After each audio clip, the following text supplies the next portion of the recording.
챕터 1. 황혼의 평온. 서울 강남구의 한적한 주택가에 위치한 30평대 아파트.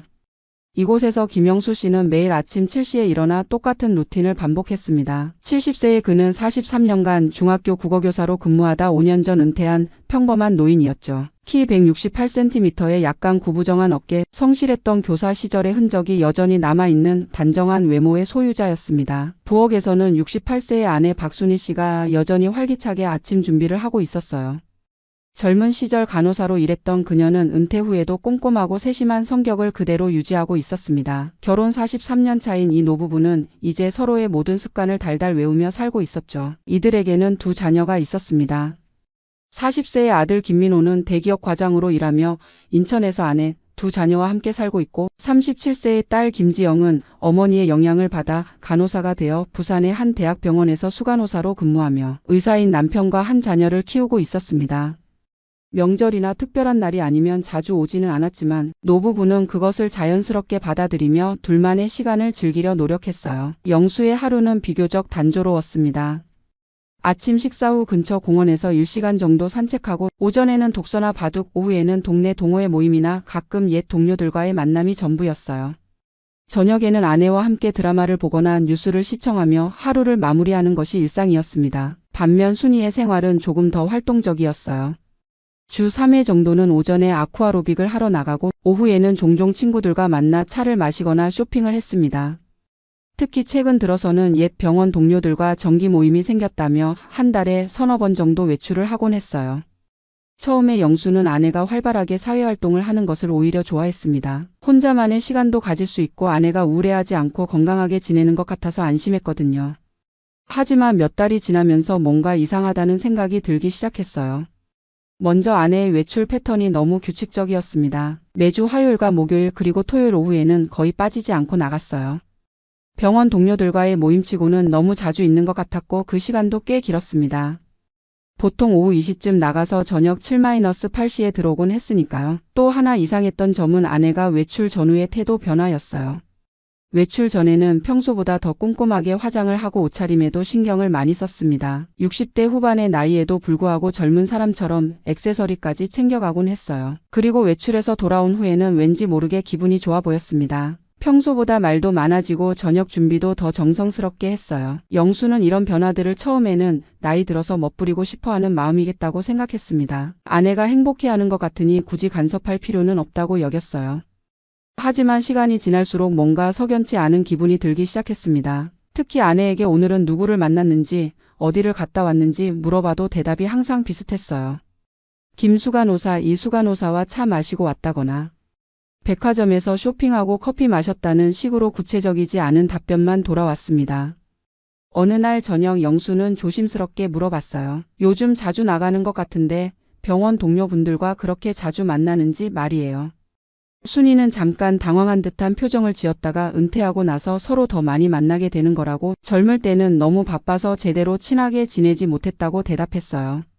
그 순간 영수는 아내의 눈빛에서 뭔가 어색함을 느꼈습니다.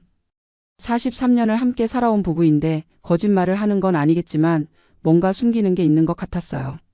하지만 그는 더 이상 추궁하지 않았습니다. 혹시 자신이 의심병에 걸린 건 아닌가 하는 생각도 들었거든요. 그날 밤 영수는 잠자리에서 뒤척이며 생각했습니다. 아내와 자신의 관계는 여전히 원만했고 큰 문제도 없었어요. 다만 어딘지 모르게 아내가 멀어진 것 같은 기분이 들었습니다. 예전에는 자신의 일상이나 생각들을 자연스럽게 공유했는데 최근에는 그런 대화가 줄어든 것 같았거든요. 영수는 혹시 자신이 너무 단조로운 은퇴 생활을 하고 있어서 아내가 지루해하는 건 아닌가 하는 생각도 들었습니다. 그래서 다음 날부터는 아내의 외출에 대해 더 이상 신경 쓰지 않기로 마음먹었어요. 오히려 자신도 더 적극적으로 사회활동을 해보자고 다짐했습니다. 하지만 마음 한구석에는 여전히 의구심이 남아 있었어요. 정말 단순한 친구들과의 모임일 뿐일까요? 아니면 정말로 뭔가 숨기고 있는 것일까요?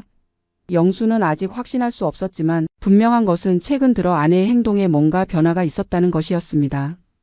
그렇게 평온해 보이던 노부부의 황혼은 조용히 흔들리기 시작했습니다. 43년간 쌓아온 신뢰와 일상이 작은 균열을 보이기 시작한 것이었어요. 아직은 표면적으로 드러나지 않은 채로 마치 조용한 지진 같은 변화가 이 집안에 일어나고 있었습니다. 챕터 2. 의심의 시작. 그로부터 한 달 정도가 지난 어느 일요일 아침, 평소보다 늦잠을 잔 영수는 아내가 이미 아침 준비를 마치고 나갈 채비를 하고 있는 모습을 발견했습니다. 순이는 평소와 다르게 조금 서두르는 것 같았어요. 영수가 어디 가냐고 물어보자 순이는 수간호사 언니가 갑자기 아프다고 해서 병원에 같이 가야 한다고 답했습니다. 하지만 그녀의 손에는 병문 안용 과일 바구니 대신 평소 외출할 때 들고 다니는 명품 핸드백이 들려 있었어요. 영수가 그럼 과일이라도 사가지고 가야 하는 거 아니냐고 말했지만 순이는 이미 현관문을 나서며 나중에 같이 사러 갈 거라고 대답하고는 서둘러 나가버렸습니다.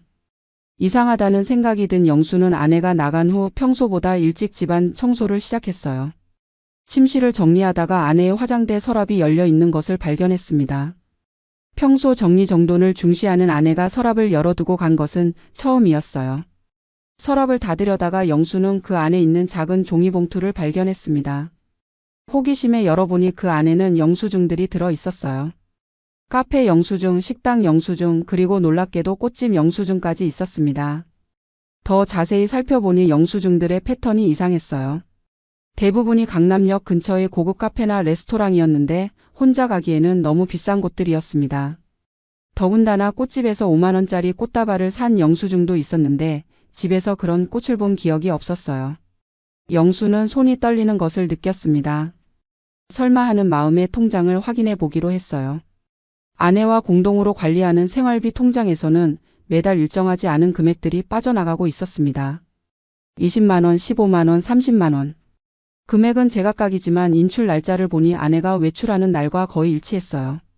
더 충격적인 것은 아내 개인 통장이었습니다. 영수가 모르는 사이에 매달 50만 원씩 어딘가로 이체가 되고 있었어요. 통장 거래 내역을 보니 김아무개라는 이름으로 계좌 이체가 지속적으로 이루어지고 있었습니다. 영수는 온몸이 차갑게 식어가는 것을 느꼈어요. 이제 더 이상 단순한 친구들과의 모임이라고 생각할 수 없었습니다. 분명히 뭔가 숨기고 있는 게 있었어요. 저녁 7시쯤 순이가 돌아왔습니다. 평소보다 조금 늦은 시간이었는데 얼굴에는 여전히 기분 좋은 표정이 떠 있었어요. 하지만 영수가 심각한 표정으로 거실 소파에 앉아 있는 것을 보자 순간 표정이 굳어졌습니다. 영수는 아내에게 잠깐 앉으라고 했습니다. 그의 목소리는 평소보다 낮고 무거웠어요. 순이는 가방을 내려놓고 조심스럽게 소파에 앉았습니다. 영수는 오늘 집 정리를 하다가 이상한 걸 발견했다며 영수증들과 통장을 테이블 위에 놓았어요. 이게 뭐냐고 그리고 매달 김아무개한테 50만 원씩 보내는 건 뭐냐고 물었습니다. 순이의 얼굴이 순간 하얗게 변했어요. 하지만 곧 진정하더니 사실 친정 조카가 사업을 한다고 해서 조금씩 도와주고 있었다고 영수한테 말하면 또 걱정하실까 봐 혼자 결정한 거라고 설명했습니다. 하지만 영수는 납득할 수 없었어요. 친정 조카라면 우리 결혼식에도 왔을 텐데 기억하기로는 순이 친정 쪽에 김씨성을 가진 사람은 없었다고 지적했습니다. 그리고 이 영수증들은 뭐냐고 혼자서 이런 고급 레스토랑을 갔느냐고 물었어요. 순이는 그게 사촌 쪽이라며 멀리 있는 친척이라 영수가 잘 모를 수도 있다고 대답했어요. 가끔 조카와 만나서 사업 이야기도 들어주고 조언도 해주는 거라고 했습니다. 영수가 그럼 자신도 한번 만나보겠다고 어떤 사업을 하는지도 궁금하고 우리 돈을 빌려주는 것이니 만나서 이야기해봐야 할 것 같다고 말하자 순이는 급하게 손을 저었어요. 그 친구가 워낙 내성적이라 다른 사람들 만나는 걸 싫어한다며 괜히 부담 주지 말라고 했습니다. 영수는 아내의 반응을 보면서 확신이 들었어요. 분명히 뭔가 거짓말을 하고 있었습니다. 43년간 함께 산 부인이 이렇게 거짓말을 할 이유가 뭘까요? 영수가 정말 친정 조카가 맞는지 솔직히 말해달라고 간절하게 부탁하자 순이는 한참을 망설이다가 오히려 영수가 너무 의심이 많아졌다며 나이 들더니 의처증이라도 생긴 거 아니냐고 화를 내기 시작했어요. 자신이 뭘 잘못했다고 이렇게 추궁하느냐고 따져 물었습니다. 하지만 영수는 물러설 수 없었어요. 의처증이 아니라 사실이 궁금한 거라고 매달 50만 원이면 작은 돈이 아니고 노후 자금에서 나가는 돈인데 남편인 자신이 알 권리가 있지 않느냐고 말했습니다. 결국 그날 밤 둘은 큰 소리로 다투었어요. 순이는 끝까지 친정 조카를 도와주는 것뿐이라고 주장했고 영수는 더 구체적인 설명을 요구했습니다. 하지만 순이는 이름이나 연락처는 개인정보라서 알려줄 수 없다며 거부했어요. 다툼 끝에 순이는 그럼 이제부터는 돈을 보내지 않겠다고 말했지만 영수는 여전히 의심스러웠습니다. 정말로 친정 조카였다면 왜 이렇게 숨길 이유가 있을까요? 그날 밤 영수는 잠을 이루지 못했어요. 아내 옆에 누워 있으면서도 마음은 계속 불안했습니다. 혹시 정말로 불륜을 저지르고 있는 것일까요? 아니면 정말로 친정 일로 도와주는 것일까요? 다음 날부터 영수는 아내의 행동을 더 주의 깊게 관찰하기 시작했어요. 외출 전 화장하는 시간, 옷 고르는 패턴, 돌아온 후의 표정 변화. 모든 것이 예전보다 더 신경 쓰이기 시작했습니다. 그리고 며칠 후 영수는 중대한 결심을 하게 됩니다. 직접 아내를 따라가서 진실을 확인해 보기로 한 것이었어요. 43년간의 신뢰가 흔들리는 순간이었습니다. 챕터 3. 충격적인 장면. 화요일 오후 1시 30분 순이가 평소처럼 외출 준비를 하고 있었습니다. 영수는 화장실에 있는 척하면서 아내의 움직임을 지켜봤어요. 순이는 평소보다 더 정성스럽게 화장을 하고 새로 산 베이지색 원피스를 입었습니다. 목에는 영수가 10년 전 결혼기념일에 선물한 진주 목걸이까지 걸고 있었어요. 영수가 어디 가냐고 물어보자 순이는 김수간호사랑 커피 마시고 온다고 대답했습니다. 저녁 전에는 들어올 거라고 했어요. 하지만 그녀의 손에는 예쁘게 포장된 선물 상자가 들려 있었습니다. 순이가 나간 후 10분 뒤 영수도 서둘러 외출했어요. 다행히 아내는 버스를 타고 갔기 때문에 택시로 뒤따라갈 수 있었습니다. 기사에게는 앞에 가는 370번 버스를 따라가 달라고 부탁했어요. 버스는 강남역으로 향했습니다. 영수의 심장은 점점 빨리 뛰기 시작했어요. 강남역에서 내린 순이는 지하철역 근처의 고급 레스토랑 쪽으로 걸어갔습니다. 영수는 충분한 거리를 두고 뒤따랐어요. 순이가 들어간 곳은 라 메종이라는 프랑스 레스토랑이었어요. 점심시간 코스 요리가 1인당 8만 원이 넘는 고급 레스토랑이었습니다. 영수는 레스토랑 맞은편 카페에 자리를 잡고 창문 너머로 상황을 지켜보기로 했어요. 10분 정도 기다린 후 영수는 믿을 수 없는 장면을 목격했습니다. 순이가 어떤 남자와 함께 레스토랑 창가 자리에 앉아 있는 모습이 보인 것이었어요. 그 남자는 50대 중반 정도로 보이는 키 큰 남성이었는데 잘 정돈된 머리에 고급 정장을 입고 있었습니다. 더 충격적인 것은 두 사람의 분위기였어요. 순이는 평소 영수와 있을 때와는 완전히 다른 표정을 하고 있었습니다. 웃음이 끊이지 않았고 때로는 수줍어하는 듯한 모습까지 보였어요. 그 남자 역시 순이를 바라보는 눈빛이 예사롭지 않았습니다. 영수는 손이 떨려서 커피컵을 제대로 잡을 수도 없었어요. 43년을 함께 산 아내가 다른 남자와 이렇게 친밀하게 식사를 하고 있다니. 믿고 싶지 않았지만 현실이었습니다. 2시간 정도 지난 후 순이와 그 남자는 레스토랑을 나왔어요. 놀랍게도 그들은 팔짱까지 끼고 걸어가고 있었습니다. 영수는 뒤따라가면서 혹시 호텔로 가는 건 아닌지 불안해했지만 다행히 그들은 근처 카페로 향했어요. 카페에서 영수는 더 가까이에서 두 사람의 대화를 엿들을 수 있었습니다. 다른 테이블에 앉아 신문을 펼쳐들고는 귀를 기울였어요. 남자는 순이에게 오늘 선물 고맙다며 넥타이 취향이 완전 자신 스타일이라고 다정하게 말했어요. 순이의 목소리도 영수가 들어본 적 없는 애교 섞인 톤이었습니다. 남자가 좋아할 것 같아서 골랐다며 요즘 회사 일이 많이 힘드냐고 물어봤어요. 그런데 그 다음에 나온 대화가 영수에게는 더욱 충격적이었습니다. 남자가 집 문제는 어떻게 할 것인지 남편한테 들킬 위험은 없냐고 물었고 순이는 괜찮다며 우리 집 대출은 자신이 알아서 하겠다고 남편은 아직 모르고 있다고 대답했어요. 영수는 이 말을 듣고 온몸에 소름이 돋았습니다. 집 대출? 무슨 말인지 전혀 이해할 수 없었어요. 그들은 집에 대해서도 논의하고 있었습니다. 남자는 정말 고맙다며 자신이 사업 자금 때문에 힘들 때 이렇게 도와줄 사람이 순이밖에 없다고 했어요. 순이는 별말씀이라며 우리 사이에 그런 말이 어디 있느냐고 대답했습니다. 다만 조금만 더 조심하라고 요즘 영수가 의심하기 시작하는 것 같다고 말했어요. 남자가 그럼 당분간은 만나는 횟수를 줄일까 하자 순이는 아니라며 괜찮다고 했어요. 오히려 더 자연스럽게 행동하면 된다며 의심받을 만한 행동만 하지 않으면 된다고 말했습니다. 영수는 더 이상 들을 수가 없었어요. 아내가 다른 남자와 이런 은밀한 관계를 맺고 있다는 사실, 그리고 심지어 집까지 담보로 뭔가를 하려고 한다는 이야기를 듣고 있자니 현기증이 날 정도였습니다. 그때 순이가 갑자기 시계를 보더니 벌써 이 시간이라며 집에 가야겠다고 말했어요. 영수는 서둘러 자리를 떠나 먼저 택시를 타고 집으로 돌아갔습니다. 집에 도착한 영수는 소파에 주저앉아 머리를 감쌌어요. 43년간 믿고 살아온 아내가 다른 남자와 불륜을 저지르고 있었던 것이었습니다. 더군다나 집 문제까지 논의하고 있다니 도대체 어떤 일이 벌어지고 있는 건지 알 수가 없었어요. 일시간 후 순이가 들어왔습니다. 평소처럼 밝은 표정으로 다녀왔다고 인사했지만 영수는 대답할 수가 없었어요. 아내를 바라보는데 이제는 완전히 다른 사람처럼 느껴졌습니다. 순이가 왜 그렇게 안색이 안 좋냐며 어디 아픈 데라도 있냐고 걱정스럽게 물어봤지만 영수는 괜찮다고만 대답했어요. 저녁 식사 시간에도 영수는 거의 말을 하지 않았습니다. 순이는 평소처럼 하루 있었던 일을 이야기했지만 김수관 오사가 요즘 당뇨 때문에 고생이 많다거나 백화점에서 세일하는 옷을 보고 왔다는 등의 이야기들이 이제는 모두 꾸며낸 얘기라는 것을 알고 있었기 때문이었어요. 그날 밤 영수는 잠들지 못하고 천장만 바라봤습니다.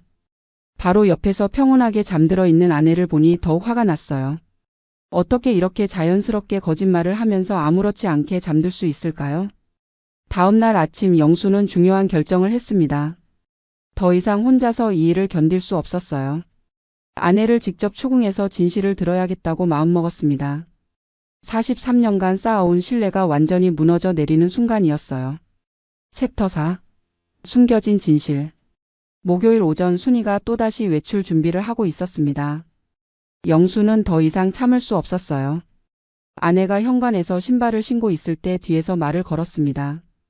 영수가 오늘은 어디 가는 거냐고 평소보다 날카로운 목소리로 물어보자 순이는 왜 그러냐며 또 김수관 오사 만나러 간다고 대답했어요. 그 대답도 평소보다 경계하는 듯한 톤이었습니다. 영수는 김수관 오사 말고 진짜 누구를 만나러 가는지 물어보는 거라고 말했어요. 순이는 신발끈을 매던 손을 멈추고 영수를 쳐다봤습니다.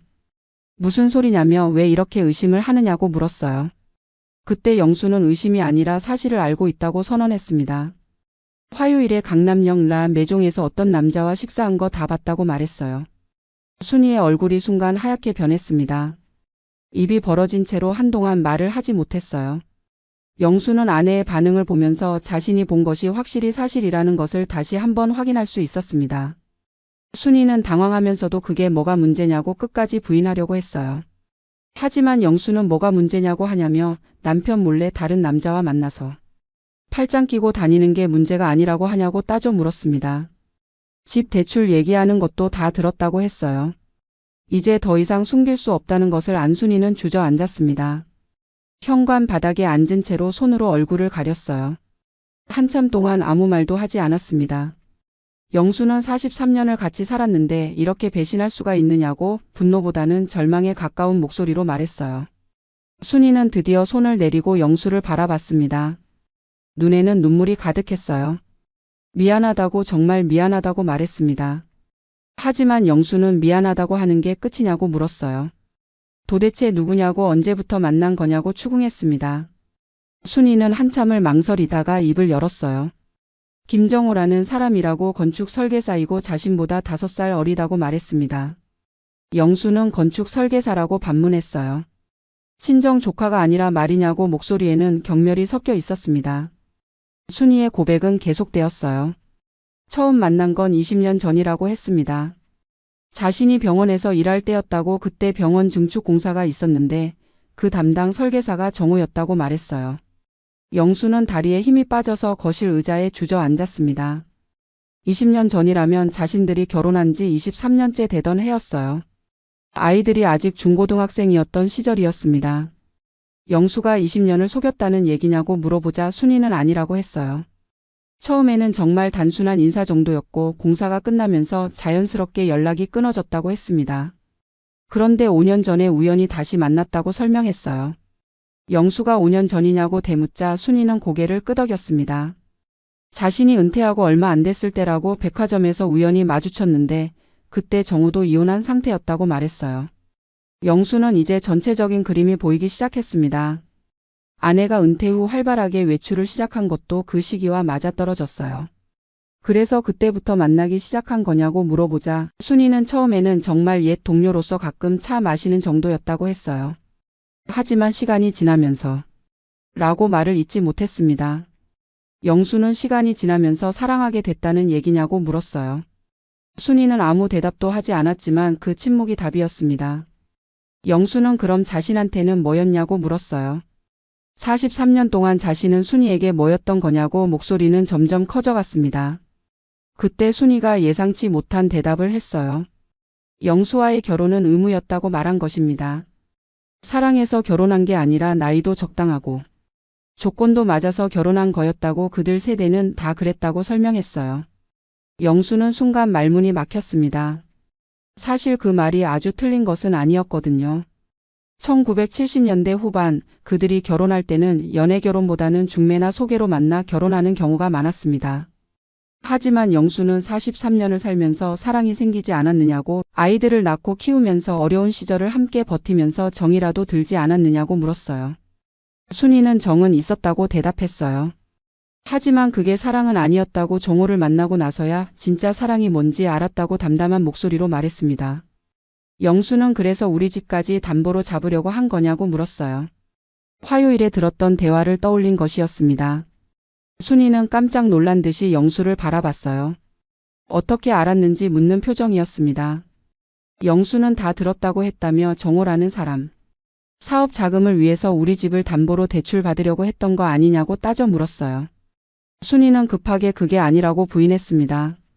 정호가 사업이 어려워져서 자신이 도와주고 싶었던 거라고 하지만 집을 담보로 잡을 생각은 없었다고 말했어요. 영수가 그럼 매달 50만 원씩 보낸 돈은 뭐냐고 물어보자 순이는 그건 정호가 정말 어려워할 때 조금씩 도와준 거라고 대답했어요. 영수는 계산해 봤습니다.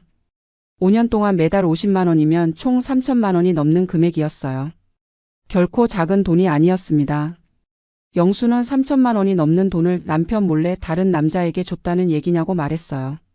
순이는 아무 말도 할 수 없었습니다. 영수가 더 있냐고, 아직도 숨기고 있는 게 있냐고 물어보자 한참의 침묵 후에 순이는 마지막 고백을 했습니다.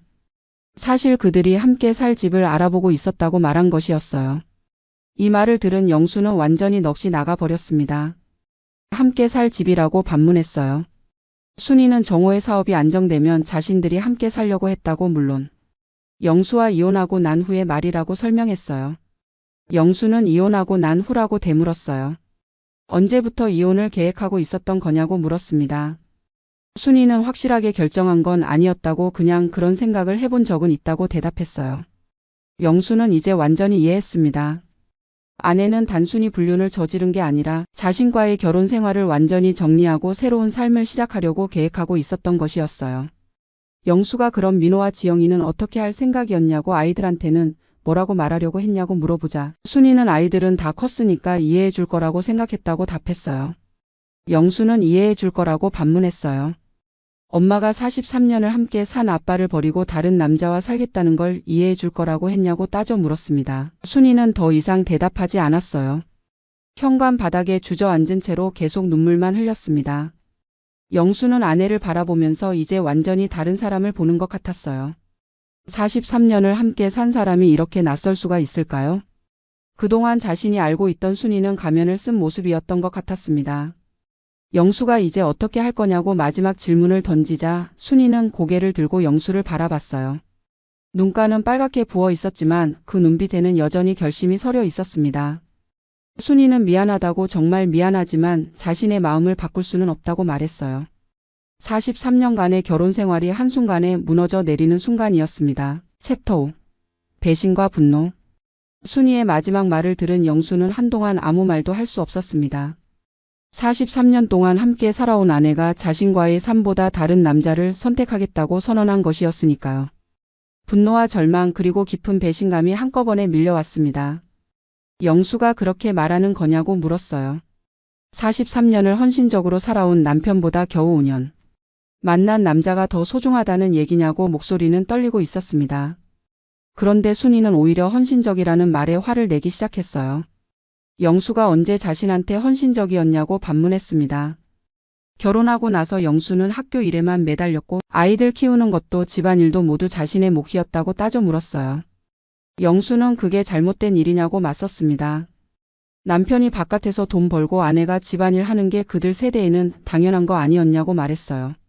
하지만 순이는 당연하다는 말에 더욱 화가 났습니다. 자신도 간호사로 일하면서 돈 벌었는데 왜 집안일까지 모두 자신이 해야 했냐고 영수는 집에 와서 신문 보고 TV 보고 주말에는 골프나 치러 다녔다고 지적했어요. 영수는 아내의 말을 들으면서 당황했습니다. 사실 그동안 자신이 가부장적인 태도를 보였던 것이 사실이었거든요. 하지만 그것이 불륜을 정당화할 수 있는 이유가 될 수는 없었습니다. 영수는 그래도 바람을 피울 이유는 되지 않는다고 불만이 있었으면 자신한테 말했어야 한다고 주장했어요. 43년 동안 참고 살다가 이제 와서 그런 얘기를 하는 게 말이 되냐고 따져 물었습니다. 그러자 순이는 말했다고 소리쳤어요. 몇 번이나 말했는데 영수는 들으려고 하지 않았다고. 여자가 무슨 불만이 그렇게 많냐거나 먹고 살만한데 뭘 더 바라냐 그런 식으로만 대답했다고 지적했습니다. 영수는 아내의 말을 듣고 어렴풋이 기억이 났어요. 분명히 아내가 가끔 불만을 표현한 적이 있었는데 그때마다 대수롭지 않게 넘겨버렸던 것 같았습니다. 하지만 영수는 그렇다고 해서 다른 남자를 만날 이유가 되냐고 반박했어요. 5년 동안 자신을 속이면서 다른 남자와 만나고 우리 돈을 빼돌리고 심지어 함께 살 집까지 알아볼 이유가 되냐고 따져 물었습니다. 순이는 잠깐 말을 멈췄다가 대답했어요. 정호는 자신을 이해해준다고, 자신의 말을 들어주고 감정을 공감해주고 자신을 여자로 대해준다고 말했습니다. 영수는 언제부터인가 자신을 가정부나 육아 도우미 정도로만 생각했다고 지적했어요. 영수가 그럼 아이들은 어떻게 생각하냐고 민호와 지영이한테 어떻게 설명할 거냐고 물어보자 순이는 아이들한테는 엄마도 인간이라고 엄마도 행복할 권리가 있다고 말할 거라고 대답했습니다. 영수는 아내의 대답을 듣고 완전히 화가 머리끝까지 올랐어요. 행복할 권리라고 했냐면서 그럼 자신은 어떻게 되는 거냐고 소리쳤습니다. 43년 동안 가족을 위해 헌신한 자신의 인생은 뭐가 되는 거냐고 따져 물었어요. 순이는 영수도 새로운 삶을 시작하면 된다고 말했습니다. 영수는 70살의 새로운 삶이라고 반문했어요. 순이가 정신이 나간 거냐고 소리쳤습니다. 그때 영수의 휴대폰이 울렸어요. 아들 민호에게서 온 전화였습니다. 평소 주말에만 안부 전화를 하던 아들이 갑자기 전화를 한 것이 이상했지만 영수는 전화를 받았어요. 민호는 어머니가 괜찮냐며 아까 이상한 전화를 받았다고 말했습니다. 어떤 남자분이 전화해서 어머니 휴대폰을 잃어버려서 자신의 번호로 연락한다고 하더라는 것이었어요. 그런데 어머니 이름을 너무 친근하게 부르는 거라고 순이가 휴대폰을 잃어버렸나 보다라고 하더라고 설명했습니다. 영수는 순간 머리가 하얗게 변했어요. 김정호라는 남자가 실수로 아들에게 전화를 한 것이었습니다. 아내의 불륜 관계가 아이들에게까지 노출될 뻔한 상황이었어요. 민호가 왜 대답 안 하냐고 묻자 영수는 어머니는 괜찮다고 휴대폰도 잃어버린 게 아니라고 급하게 대답했어요. 민호는 그럼 그 남자분은 누구냐고 어머니를 그렇게 친근하게 부르다니 이상하다고 말했습니다. 영수는 아들에게 뭐라고 대답해야 할지 몰랐어요. 순이는 옆에서 영수의 전화 통화를 듣고 있다가 얼굴이 새파랗게 변했습니다. 영수는 아무것도 아니라며 나중에 다시 전화하겠다고 하고는 급하게 전화를 끊었어요. 그리고 순이를 노려봤습니다. 이제 아이들한테까지 들킬 뻔했다고 그 김정호라는 사람이 실수로 민호한테 전화한 모양이라고 지적했어요. 순이 때문에 우리 아이들까지 창피를 당하게 생겼다며 어떻게 할 거냐고 물었습니다. 순이는 당황해서 아무 말도 못했어요. 미안하다며 정호한테 조심하라고 했는데 라고 변명했습니다. 영수는 이제 와서 미안하다고 하면 뭐가 달라지냐고 소리쳤어요. 그때 집 전화가 울렸습니다. 이번에는 딸 지영이었어요. 지영은 오빠한테 전화 받았는데 어머니가 무슨 일 있냐고 물었습니다. 어떤 남자가 어머니를 이름으로 부르면서 전화했다고 하던데 무슨 일이냐고 추궁했어요. 영수는 그냥 어머니 병원 동료 중에 좀 무례한 사람이 있나 보다라고 둘러댔습니다. 하지만 지영은 정말이냐며 오빠가 뭔가 이상하다고 하던데 혹시 어머니가 다른 남자분가? 라며 의심하기 시작했어요. 영수는 무슨 소리냐며 그런 일 절대 없다고 부인했지만 지영은 의심을 거두지 않았습니다. 아버지에게 솔직히 말해달라고 요즘 어머니가 자주 외출하신다고 오빠가 그러던데 혹시 정말로? 라며 계속 추궁했어요. 영수는 더 이상 딸의 질문에 대답할 수 없었습니다. 거짓말을 계속할 수도 없었고 그렇다고 진실을 말할 수도 없었어요. 영수는 나중에 다시 얘기하자며 지금은 좀 라고 말을 흐렸습니다. 지영은 분명히 뭔가 있는 거라며 내일 집에 가겠다고 선언하고는 전화를 끊었어요. 지영이 전화를 끊자 영수는 완전히 절망했습니다. 이제 아이들도 의심하기 시작했어요. 곧 모든 게 드러날 것 같았습니다. 영수가 어떻게 할 거냐고 순이에게 물어보자 순이는 아이들한테 사실대로 말하겠다고 답했어요. 영수는 사실대로라고 반문했습니다. 엄마가 다른 남자와 바람 피우고 있다고 말할 거냐고 물었어요. 순이는 바람이 아니라 사랑이라고 목소리를 높였습니다. 자신은 진정으로 정우를 사랑한다고 선언했어요. 영수는 43년을 함께 산 남편 앞에서 다른 남자 사랑한다고 당당하게 말하는 거냐고 소리쳤습니다. 순이는 영수와의 결혼은 사랑이 아니었다고 했잖냐며 의무적으로 산 거라고 다시 한번 강조했어요. 영수는 이제 더 이상 아내와 대화할 수 없다고 생각했습니다. 아내는 자신의 잘못을 전혀 인정하지 않고 있었고 오히려 자신의 행동을 정당화하려고만 했어요. 좋다며 그럼 이제 정말 끝내자고 말했습니다. 영수의 목소리는 차갑게 식어 있었어요. 순이가 무슨 뜻이냐고 묻자 영수는 이혼하자는 얘기라고 답했습니다. 순이가 그렇게 김정우와 살고 싶다면 자신과는 깨끗하게 정리하고 가라고 말했어요. 순이는 잠깐 놀란 듯한 표정을 지었다가 곧 고개를 끄덕였습니다. 그게 좋을 것 같다고 동의했어요. 영수는 대신 조건이 있다고 말했습니다. 재산 분할 같은 건 법대로 하되 아이들한테는 순이가 직접 사실을 말하라고 했어요. 자신이 아이들 앞에서 순이를 나쁘게 만들고 싶지는 않다고 말했습니다. 순이는 알겠다고 답했어요. 그날 오후 민호와 지영이 모두 집에 왔습니다. 긴급하게 가족회의를 열었어요. 순이는 아이들 앞에서 모든 사실을 털어놓았습니다. 엄마가 다른 분을 만나고 있다고 그리고 아빠와 이혼하려고 한다고 말했어요. 아이들은 처음에는 농담인 줄 알았습니다. 하지만 순이가 계속해서 구체적인 상황들을 설명하자 두 사람 모두 충격에 빠졌어요. 지영이 엄마가 정신 나간 거냐며 소리쳤습니다. 68살의 새로운 사랑이라고 하냐며 화를 냈어요. 순이는 나이가 뭐가 중요하냐며 자신도 인간이고 행복할 권리가 있다고 대답했습니다. 민호도 화가 났어요. 그럼 아빠는 어떻게 되는 거냐며 43년을 함께 산 아빠를 버리고 가겠다는 거냐고 따져 물었습니다. 순이는 아빠도 새로운 삶을 살면 된다고 말했어요. 아이들은 어머니의 이기적인 태도에 더욱 분노했습니다. 결국 그날 가족회의는 큰 다툼으로 끝났어요. 아이들은 어머니의 결정을 절대 받아들일 수 없다고 했고 순이는 자신의 마음은 바뀔 수 없다고 고집했습니다. 그날 밤부터 순이는 별방에서 자기 시작했어요. 43년 만에 처음으로 부부가 따로 잠자리를 가지게 된 것이었습니다. 한 집에 살면서도 서로 남남처럼 지내게 된 상황이었어요. 챕터 6. 무너진 가정. 이혼 절차는 생각보다 복잡했습니다. 영수는 변호사를 찾아가서 상담을 받았어요. 43년간의 결혼 생활을 정리하는 일이 이렇게 힘들 줄은 몰랐습니다. 변호사가 부인 측에서 재산 분할을 어느 정도 요구하고 있는지 물어보자 영수는 절반을 달라고 하는 것 같다고 답했어요. 변호사는 일반적으로 혼인 기간이 긴 경우에는 2분의 1씩 분할하는 것이 원칙이라고 설명했습니다. 하지만 부인 측의 잘못으로 이혼하게 되는 경우라면 위자료 문제도 고려해야 한다고 조언했어요. 영수는 위자료에 대해서는 생각해보지 못했어요. 사실 돈 문제보다는 43년간 쌓아온 추억들이 모두 무너져 내리는 것이 더 슬펐습니다. 영수가 솔직히 말해서 돈은 중요하지 않다고 그냥 깨끗하게 정리하고 싶다고 말하자 변호사는 하지만 노후 준비는 해야 하지 않겠냐며 70세에 새로 시작하기에는 경제적 기반이 중요하다고 조언했어요. 변호사의 말이 맞았습니다. 영수는 교사 연금은 있었지만 아직 몇 년 더 살아야 할 나이에 집까지 절반을 나눠주면 경제적으로 어려워질 수도 있었어요. 한편 순이는 김정우와 함께 새 집을 알아보고 있었습니다. 강남구의 한 신축 아파트 전세를 알아보고 있다고 했어요. 전세금은 순이가 받게 될 재산 분할금으로 마련할 계획이었습니다. 며칠 후 민호가 아버지를 찾아왔어요. 아들은 어머니의 상대방에 대해 조사를 해봤다고 말했습니다.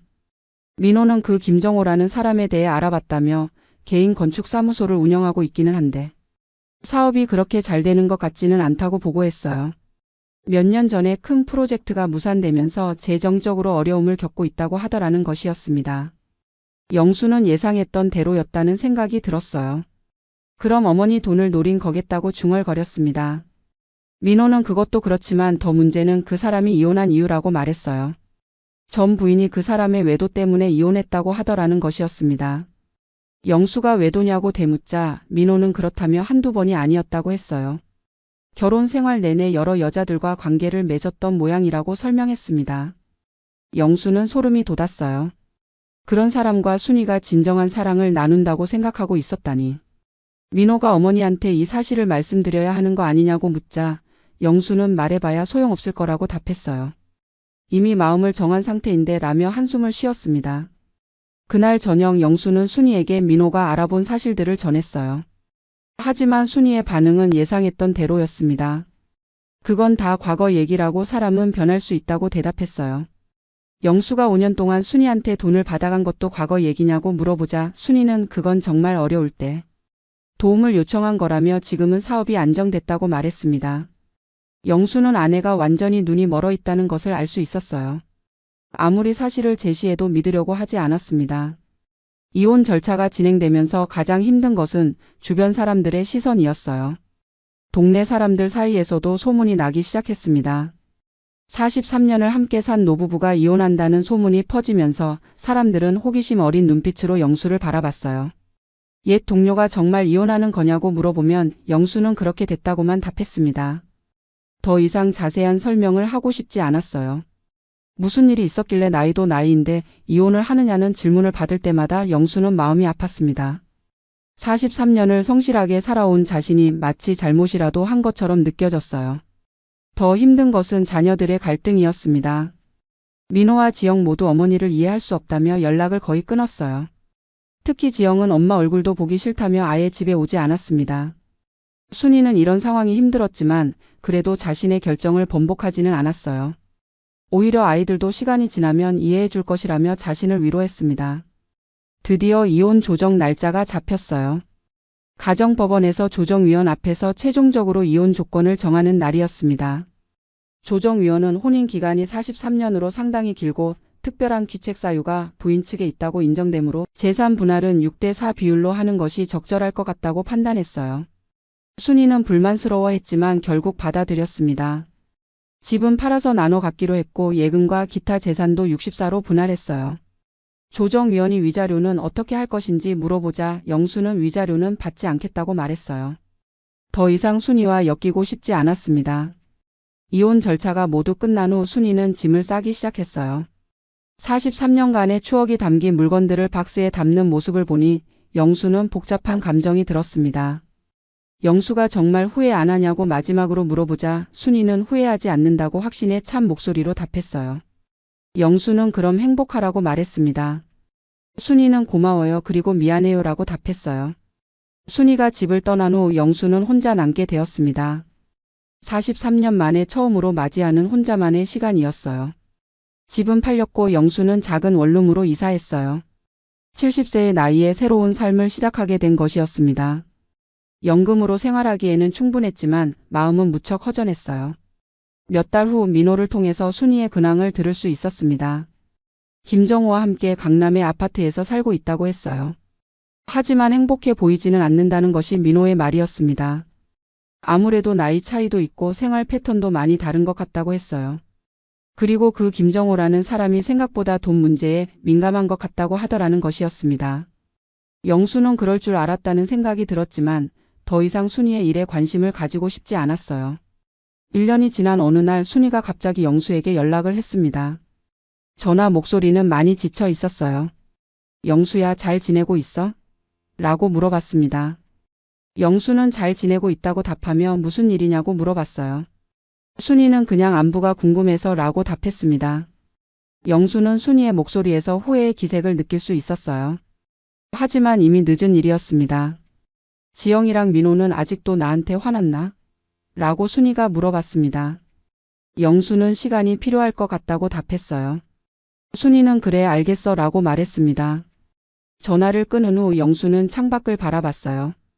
70세의 황혼기에 혼자가 된 자신의 처지가 서글펐습니다.